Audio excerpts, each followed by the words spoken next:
جب علاقہ غیر سے کچھ لوگ آئے تھے، انہوں نے پشاور کے دل سے، شہر سے ایک جیولز فیملی کے کچھ مردوں کو اٹھا کے لے گئے تھے. فضل حق نے ایک زمانے میں انہی کے گھر کے ان کے خلاف کارروائی کی ہے، تو ان کے گھر پر طیاروں سے بمباری کی ہے. تو ان میں ایک کریکٹر تھا جان سرخیل، یہ ینگ لڑکا تھا، وہ یونیورسٹی کا پڑھا تھا اور ٹاپ کا اغواکار بھی تھا.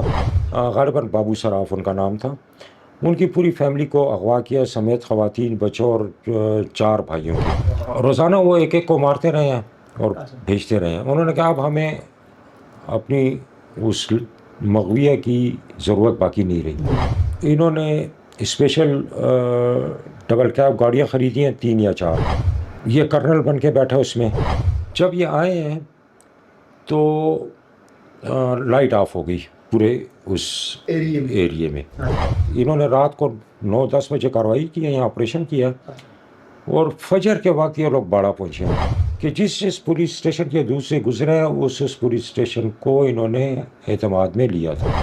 تو وہ کہتے ہیں کہ جب سے ہماری وہ بچی گم ہوئی ہے اس وقت سے لے کر جب تک ہم نے ان کو اغوا کیا ہے، ہم اتنے ٹینشن میں تھے کہ ہم نے 3 پاؤ چرس پیے. جس دن میں جا رہا تھا اس دن اس کا چوتھا بھائی جو تھا آخری، اس کی لاش جب میں باڑے پہنچا ہوں تو اس کی لاش باڑے میں پڑی تھی. جو اسٹوری آپ کر رہے ہیں اس میں جان سرخیل کا کہیں ذکر نہیں ہے، کوئی کردار نہیں ہے اس معاملے میں، حالانکہ لیڈ وہ کر رہا تھا. اس زمانے کی آج سے 40 سال پہلے کی صحافت اور آج کی صحافت میں زمین آسمان کا فرق ہے. اگر یہ کہا جائے کہ آج کی صحافت نہیں ہے تو یہ غلط نہیں ہوگا. صحافت کسی زمانے میں لوگوں کی انصاف کے لیے، مدد کے لیے آخری آس ہوتی. بسم اللہ الرحمن الرحیم. اظہر علی ہوں اور آپ دیکھ رہے ہیں ڈیلی میدان. ناظرین، اس وقت اسٹوڈیو میں میرے ساتھ موجود ہیں پشاور کے ایک سینئر صحافی سید اظہر علی شاہ، جو کہ میرے لیے بھی ایک استاد کی طرح ہیں. میں نے ان سے ایک مختلف اداروں میں میں نے ان کے شاگردی میں نے کام کیا، ان سے میں نے سیکھا. وہ اپنے زمانے کے ایک بہت ہی ڈیڈیکیٹڈ جرنلسٹ مانے جاتے ہیں. اور آج کی محفل میں ہم جاننے کی کوشش کرتے ہیں کہ آج کی صحافت میں اور 30-40 سال پہلے کی صحافت میں کیا فرق تھا. اس وقت جو فیلڈ میں کام کرنے والے جو صحافی تھے ان کے سامنے مقصد کیا تھا اور ان کے کام کا پہ رزلٹ کیا نکلتا تھا، اور آج کے زمانے میں صحافت یا رپورٹنگ کی جو حالت ظاہر ہے اس کو بھی ہم زیر بحث لائیں گے. تھینک یو سو مچ سر، آپ نے ہمیں ٹائم دیا اور مصروفیات میں سے. سر، ایک نام آپ نے کمایا صحافت میں، بڑا عرصہ آپ نے کام کیا، رپورٹنگ سے لے کر آپ ایز اے نیوز ایڈیٹر بھی آپ نے کام کیا. تو اس تمام عرصے میں اس وقت کی صحافت کو اور جو آج کی جو صحافت ہے کو آپ کس نظر سے دیکھتے ہیں؟ کیا فرق آپ کو نظر آ رہا ہے؟ بہت شکریہ اظہر بھائی کہ آپ نے مجھے اس قابل سمجھا، اپنے اس پروگرام میں آپ نے مجھے دعوت دی، مدعو کیا. ایسا ہے کہ اس زمانے کی آج سے 40 سال پہلے کی صحافت اور آج کی صحافت میں زمین آسمان کا فرق ہے. اگر یہ کہا جائے کہ آج کی صحافت نہیں ہے تو یہ غلط نہیں ہوگا. جس زمانے میں ہم صحافت کرتے تھے اس زمانے میں خبر ڈھونڈنا ایک بہت کمال کی بات ہوتی تھی. کیوں کہ اس زمانے میں آپ کے کمیونیکیشن سسٹم کچھ بھی نہیں تھا سوائے ایک 5 ڈیجٹ کا PTCL فون ہوتا تھا جو اکثر خراب ہوتے تھے لوگوں کے، اور یا اگر آپ ملاتے ہیں چمکنی تو مل جاتا ہے یونیورسٹی ٹاؤن. یہ حالات ہوتے تھے، اور آپ کو خود اپنے ذرائع سے یا اپنے سورسز سے خبر نکالنی پڑتی تھی یا خود جانا پڑتا تھا موقع کے اوپر. دوسری جو سب سے بڑی بات یہ ہے کہ اس زمانے میں گرامر کو بہت زیادہ چیک کیا جاتا تھا، خبر کے معیار کو دیکھا جاتا تھا، خبر کی تفصیل کو دیکھا جاتا تھا. اس کے اندر یہ دیکھا جاتا تھا کہ بھئی آپ کسی کی ذات پگڑی تو نہیں اچھال رہے ہیں، ذاتیات تو نہیں کر رہے ہیں. تو خبر کو خبر کی حد تک رکھا جاتا تھا اور بہت بہترین ایک معیاری، ایک پروفیشنلزم کا ایک زمانہ تھا، ایک معیاری وہ ہوتی تھی. اور لوگوں کی اس زمانے میں لوگوں کی آخری آس انصاف کے لیے وہ میڈیا ہوتا تھا. عدالتوں سے جو مایوس ہوتے تھے، اس کے میں ایک واقعہ میں سناؤں گا آپ کو اگر آپ اجازت دیں. ابھی یہ 3-4 سال پہلے کی بات ہے یا 5 سال پہلے کی بات ہے. میرے پاس ایک خاتون آئی ہے اور پوچھا دفتر میں، جی اظہر علی شاہ. انہوں نے کہا جی یہ بیٹھا ہوا ہے، میرے پاس آ گئی ہے اور اتنی بڑی فائل وہ لے کر آئی ہے. اب یہ میں آپ کو بات کر رہا ہوں، ثبوت دے رہا ہوں کہ جو انسانوں کی آخری امید تھی نا وہ صحافت تھی. تو اس خاتون نے مجھے اپنی روزات سنائی ہے کہ جناب میں پشاور میں ٹیچر تھی, یہاں سے پروموٹ ہو کر میں دیر گئی ہوں, دیر میں جا ایز اے پرنسپل, تو وہاں پر میں ریٹائر ہو گئی ہوں, واپس آئی ہوں اے جی آفس میں, تو میری پنشن کے جتنے واجبات تھے وہ کوئی جعلی دستخط کر کے ڈرا کر کے لے گیا. ٹھیک ہے, ان دنوں میں یہ چیک سسٹم ایشو ہوتے تھے. اس کے پاس جو اتنی بڑی فائل تھی, وہ اس زمانے میں اس نے جنرل مشرف کا دور تھا, مشرف کو اس نے اپلیکیشنیں دی ہیں, چیف جسٹس آف پاکستان کو, chief justice Peshawar high court کو, اینٹی کرپشن کو, نیب کو, اکاؤنٹنٹ جنرل کو, کوئی ادارہ اس نے نہیں چھوڑا ہے. وہ اپلیکیشن کی فائلیں بڑی تھی, اس کو انصاف نہیں ملا, جہاں اسے انصاف ملنے کی امید تھی, مطلب ہر در اس نے کٹکھٹایا, نہیں ملا اس کو انصاف. اور ویسے ہی قدرتی میرے منہ سے نکل گیا. میں نے کہا ٹھیک ہے بی بی, آپ اتنے برسوں سے آپ در در پھرتی رہی ہیں انصاف کے لیے, ایک 10-15 دن اور صحیح, اللہ کرے گا آپ کو انشاءاللہ انصاف ملے گا. ایک دن میں نے خبر لگائی ہے, دوسرے دن لگائی ہے, تیسرے دن لگائی ہے, چوتھے دن وہ خاتون روتے روتے آ گئی ہے اور چیخ رہی ہے, رو رہی ہے. میں نے کہا اللہ خیر کرے, کیا ہوگی؟ کہتے جی بس اور خبریں نہ لگائیں, وہ میرے گھر میں آ کے دے گئے پیسے. وہ اکاؤنٹ آفس کے لوگ تھے جنہوں نے یہ نکالا ہے. تو کہنے کا مقصد یہ ہے کہ صحافت کسی زمانے میں لوگوں کی انصاف کے لیے, مدد کے لیے آخری آس ہوتی تھی. جو عدالتوں سے مایوس ہوتے تھے, جو اداروں سے مایوس ہوتے تھے, وہ میڈیا میں آتے تھے اور اللہ کرتا تھا ان کو انصاف اور ملے. میڈیا کے ذریعے ان کو مطلب انصاف مل جاتا تھا. شاہ جی, آپ کے حوالے سے ایک پشاور کے ایک اہم جو ایک واقعہ تھا, جب علاقہ غیر سے کچھ لوگ آئے تھے, انہوں نے پشاور کے دل سے, شہر سے ایک جیولز فیملی کے کچھ مردوں کو اٹھا کے لے گئے تھے. اس حوالے سے ایک بڑا وہ تھا کہ آپ نے اس کی رپورٹنگ کی ہے, وہ انتہائی ڈیپ رپورٹنگ آپ نے کی, اور علاقہ غیر تک گئے, اور شہر میں جہاں جہاں ضرورت آپ نے محسوس کی, آپ نے اس اسٹوری کو آپ نے ہائی لائٹ کیا اپنے اخبار میں. وہ واقعہ تھا, اور آج وہ آپ ہمارے ناظرین کے لیے آپ وہ سنائیں. جی بالکل, وہ یہ استوری خیل کا واقعہ مشہور تھا. اور یہ واقعہ اس طرح ہوا کہ یہاں سے گنج کے اندر وہ کرائے پہ رہتے تھے, غالباً بابو سراف تھے, سراف تھے وہ, غالباً بابو سراف ان کا نام تھا. ان کی پوری فیملی کو اغوا کیا, سمیت خواتین, بچوں اور 4 بھائیوں کے. ٹھیک ہے, تو ایک بھائی تو اغوا کے دوران ہی قتل ہو گیا, مزاحمت پہ مزاحمت پہ. تو تقریباً 6 یا 7ویں دن, چونکہ ہم روزانہ رپورٹنگ کرتے تھے, روزانہ ایک ڈیڈ باڈی آتی تھی, روزانہ ڈیڈ باڈی آنے کے بعد یہاں پر صرافہ مارکیٹ کے لوگ نکلتے تھے, روڈ بلاک کرتے تھے, احتجاج کرتے تھے, تو ایشو تھا. مجھے موقع مل گیا استوری خیل جانے کا. اچھا, استوری خیل میں نے کبھی دیکھا نہیں تھا, مجھے اندازہ بھی نہیں تھا, لیکن جا کر مجھے اندازہ ہوا کہ وہ کتنا ایک مشکل, مطلب ہے کہ وہ نان اپروچیبل ظاہر بات ہے, ایریا تھا. بالکل علاقہ غیر وہاں تھا. پر, ہاں وہاں پر نہیں, مطلب کہ وہاں پر زمینی فورسز جا نہیں سکتی تھی, اتنا مشکل وہ علاقہ ایریا تھا. تھا بالکل. تو وہاں پر فضل حق نے ایک زمانے میں انہی کے گھر کے ان کے خلاف کارروائی کی ہے, تو ان کے گھر پر طیاروں سے بمباری کی ہے. اچھا, اسی ملزم کے گھر پہ جو اس واقعے میں ملوث تھا. ہاں, یہ فضل حق کے, وہ کسی اور واقعے میں کیا تھا. اس واقعے, یہ واقعہ تو آپ اس سے کہنا, پہلے مطلب بالکل میں سمجھ ہاں, لیکن کہنے کا مقصد یہ کہ وہ اتنا مشکل دشوار گزار علاقہ ہے کہ وہاں زمینی فورسز نہیں جا سکتی تھی. بہرحال صبح 4:30 بجے روانہ ہوں پشاور سے, ادھر پہنچوں, ادھر سے رات کو 10 بجے واپس آیا ہوں.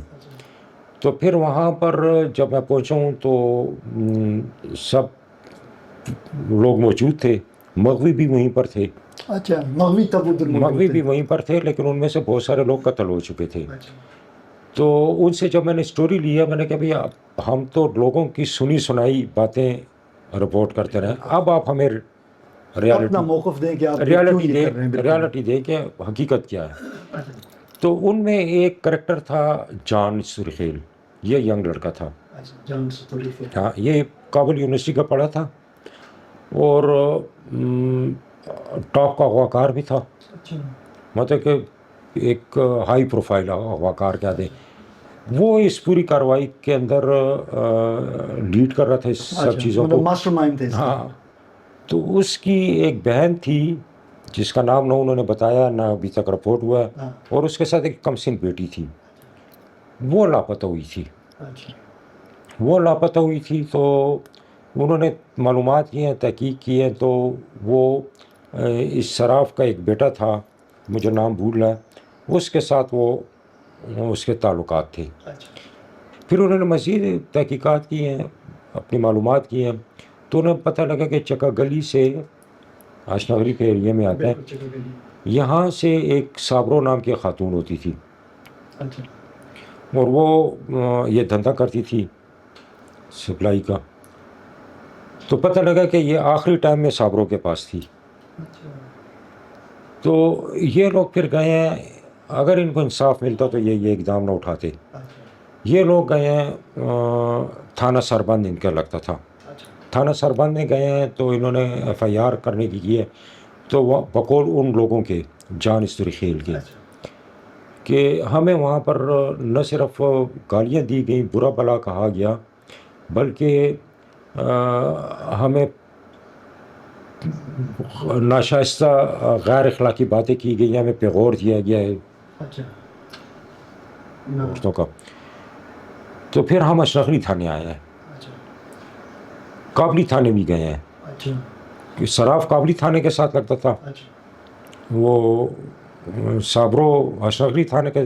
تو کسی تھانے والے نے ان کی بات نہیں سنی, الٹا ان کو برا بنا کہا ہے. اس کے بعد کہتے ہیں کہ یہ ہم نے خود انصاف کرنے کا فیصلہ کیا. تو اس زمانے میں انہوں نے اسپیشل ڈبل کیب گاڑیاں خریدی ہیں, 3 یا 4, ٹھیک ہے. اور یہ کرنل بن کے بیٹھا اس میں جان استرخیل. باقی جتنے ملزمان تھے ان کو مختلف اداروں کی وردیاں پہنائی گئی ہیں, کسی کو خاصدار کی, کسی کو نارکوٹکس والوں کی. لیکن میرا خیال کہتا ہے کچھ واقعات اس طرح بتا رہے ہیں کہ کوتوالی تھانے کو اعتماد میں لیا گیا تھا. اچھا, ٹھیک ہے, صرف کوتوالی تھانے کو نہیں, پیسکو کو بھی اعتماد میں لیا گیا تھا. اچھا, انہوں نے بتایا بہت بڑا ان کا خرچ, مطلب ایک پلاننگ کے تحت ہاں, سارا ان لوگوں نے پوری منصوبہ بندی کے ساتھ. جب یہ آئے ہیں تو لائٹ آف ہو گئی پورے اس ایریے میں. تو انہوں نے دروازہ توڑا. اچھا. اور وہ یونیفارم تھے, سب کو, عورتوں کو, بچوں کو, مردوں کو, سب کو بالوں سے گھسیٹا. ہم نارکوٹکس کے لوگ ہیں, آپ ہیروئن میں, اسمگلنگ میں آپ انوالو ہیں, ہم آپ کو لے جا رہے ہیں تفتیش کے لیے. تو پکڑ کے مار پیٹ کے گاڑی میں ڈالا ہے. وہ ہوٹر لگا تھا, ہوٹر بجا کے یہ نکلے سیدھا گنج گیٹ سے باہر نکلے پھندو روڈ پر. تو پھندو روڈ کے اوپر کافی آگے جا کر ان لوگوں نے اپنی گاڑیاں ایک ویرانے میں کھڑی کر دی ہیں. 4 گاڑیاں تھیں ڈبل کیب کی, سرخ یہ میرون کلر کی. وہاں سے یہ لوگ پیدل چلے ہیں مغویوں کو لے کر باڑہ. اچھا. تو راستے میں ایک ان کا بھائی مزاحمت کر رہا تھا بار بار, اس کو تو ادھر ہی انہوں نے شوٹ کیا, فنش. تو باقی پھر انہوں نے مزاحمت چھوڑ دیا. تو باڑے تک یہ لوگ فجر کے وقت, انہوں نے رات کو 9-10 بجے کارروائی کی ہے, یہاں آپریشن کیا, اور فجر کے وقت یہ لوگ باڑہ پہنچے ہیں. یہ بڑا بیر سے ہو کر, اور سارا راستہ پیدل طے کیا. ہاں, انہوں نے اپنا پلان بنایا ہوا تھا. اور میرا خیال ہے, قیاس ہے میرا, کہ جس پولیس اسٹیشن کے دور سے گزرے ہیں اس پولیس اسٹیشن کو انہوں نے اعتماد میں لیا تھا. ٹھیک ہے. تو باڑہ پہنچ کر وہاں پر اور گاڑیوں کا اہتمام تھا, ان گاڑیوں میں ڈال کر ان کو استرخیل لے گئے, جو کہ باڑہ سے کم از کم 2.5-3 گھنٹے آگے کا راستہ ہے. تو ان کا ایک لمبا سا کمرہ تھا مستطیل ٹائپ, اور اس کمرے کے ایک دیوار کے ساتھ جگہ جگہ پر اتنے موٹی لکڑی کے وہ لگے ہوئے تھے, جس کو آپ کے کپڑے ٹانگنے کے لیے کچھ. لیکن صابروں کو ایک ہاتھ سے باندھ کر اس کے ساتھ لٹکا کر یہاں پر کلاشنکوف رکھ کے تو برسٹ مارا, اور اس کا بالکل وہ کیا. اچھا. ٹھیک ہے. مرد ادھر سے, خواتین جو ہیں تو وہ عورتوں کے پورشن میں تھی. صحیح. تو روزانہ وہ ایک ایک کو مارتے رہے ہیں اور بھیجتے رہے ہیں. انہوں نے کہا اب ہمیں اپنی اس مغویہ کی ضرورت باقی نہیں رہی. اچھا. اب اگر وہ مل بھی جاتے نا تو یہ اس کو بھی قتل کر دیتے, اور وہ بعد میں پولیس کو مل گئی. اچھا, وہ مل گئی بات, پولیس کو ملی ہے, پولیس نے اس کو خفیہ رکھا ہے ان لوگوں تک, یا اس کی بازیابی کو ظاہر نہیں کیا ہے, کیونکہ ظاہر کر لیتے تو پھر عدالت کے ذریعے لوگ مانگ لیتے. ٹھیک ہے. اگر وہ دارالعمان میں چلی جاتی ہے, دارالعمان میں پیچھے آ جاتے اور خواتین کو بھی نقصان پہنچ سکتا تھا. تو اس لیے اس کی بازیابی کو ظاہر نہیں کیا گیا, لیکن بازیاب ہوئی ہے. ٹھیک ہے. اور یہ بھی بتایا گیا کہ وہ بہت زیادہ حسین و جمیل تھی. تو اس دوران میں پھر ان سے میں نے پوری تفصیل, یہ تفصیل انہوں نے مجھے دی ہے. تو وہ کہتے ہیں کہ جب سے ہماری وہ بچی گم ہوئی ہے, اس وقت سے لے کر جب تک ہم نے ان کو اغوا کیا ہے, ہم اتنے ٹینشن میں تھے کہ ہم نے 3 پاؤ چرس پیے. 3 پاؤ چرس ہم نے پیے ٹینشن کی وجہ سے. اب ہم نے اپنا غور و اپنے وہ کر لیا ہے, اپنا بدلہ لے لیا ہے, بدلہ لے لیا ہے. اب ہم سکون سے ہیں. اچھا. ٹھیک ہے. جس دن میں جا رہا تھا, اس دن اس کا چوتھا بھائی جو تھا آخری, اس کی لاش جب میں باڑے پہنچا ہوں تو اس کی لاش باڑے میں پڑی تھی. اچھا, بڑوں کو تو مار دیا, جو خواتین اور جو بچے ان کے اٹھا کے لے گئے تو ان کا پھر کیا ہوا؟ خواتین کا پھر یہ ہوا کہ یہ جرگہ کیا ہے ان کا, لطیفہ پی بھی ایم این اے ہوتے تھے ان دنوں میں, تو ان کی سربراہی میں جرگہ کیا ہے مختلف قبائلی مشران کا. تو انہوں نے جرگے کے اندر وہاں سے خواتین کو بازیاب کیا ہے, بچوں کو بازیاب کیا اور لا کر پولیٹیکل ایجنٹ کے حوالے کیا. پولیٹیکل ایجنٹ نے ان کو پھر اپنے گھر تک جانے کے جائے, لیکن پھر اس وقت ان کے گھر میں کچھ رہا ہی نہیں, کوئی مرد بچا نہیں تھا, مرد بچے نہیں ہیں. وہ جب نکلے ہیں تو کھارا آباد تھا, واپس آئے تو کچھ بھی نہیں تھا, کچھ بھی نہیں تھا ان کے. تو اس میں الماس استوری خیل جو تھا نا, وہ الماس استوری خیل کی بہو تھی. الماس استوری خیل بذات خود ایک مزاحیہ شاعر تھا, پشتو کا بہترین شاعر تھا, اور مزاحیہ شاعری بہت عمدہ طریقے سے اور بہت پاپولر فگر تھا وہ اپنے علاقے کا. تو جب میں نے سب یہ اس سے سٹوری لے لی ہے, مکمل ہو گئی ہے, اب میں واپس آنے لگوں, تو جان استوری خیل نے مجھے یوں ہاتھ سے پکڑا ہے, کہتا ہے زمانوں دے زدہ. میں لاؤ جی جان استوری خیل, وہی جان استوری خیل پدی کے نشتہ.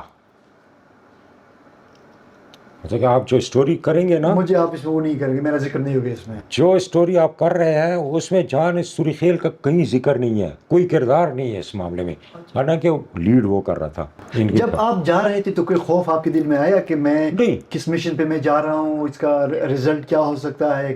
نہیں دیکھیں, یا آپ اکیلے گئے تھے یا آپ کے ساتھ کوئی اور تھے؟ دیکھیں ایسا ہے کہ ایک تو زمانے میں صحافت کے اندر خوف نام کی کوئی چیز نہیں تھی. صحافت کا ایک مقام تھا, لوگ عزت کرتے تھے. ہم غیر جانبدارانہ صحافت کرتے تھے. ایک پارٹی کا بھی ہم پوائنٹ آف ویو لیتے تھے, دوسری پارٹی کا بھی لیتے تھے. ٹھیک ہے, ہم اس کے اندر پارٹی نہیں بنتے تھے. تو اس وجہ سے صحافت کا ایک دور تھا. میں اکیلا نہیں گیا ہوں, اس میں قبائلی یہ مشران تھے جنہوں نے جرگہ کیا وہاں پر, خواتین کو رہا کیا. تو وہ جو اغواکار تھے ان کا پھر انجام کیا ہوا؟ ٹھیک ہے, اپنے بدلہ تو لے لیا, لیکن اس کے بعد پھر وہ کچھ کے خلاف کوئی کارروائی ہوئی؟ کچھ بھی نہیں ہوا. دیکھیں کچھ بھی نہیں ہوا. اس وقت ایف سی آر کا قانون تھا. ایف سی آر کا قانون صرف سڑک کے اوپر رکھتا ہے, سڑک سے ہٹ کر قبائلیوں کی اپنی روایات چلتی ہیں, اپنا قانون چلتا ہے.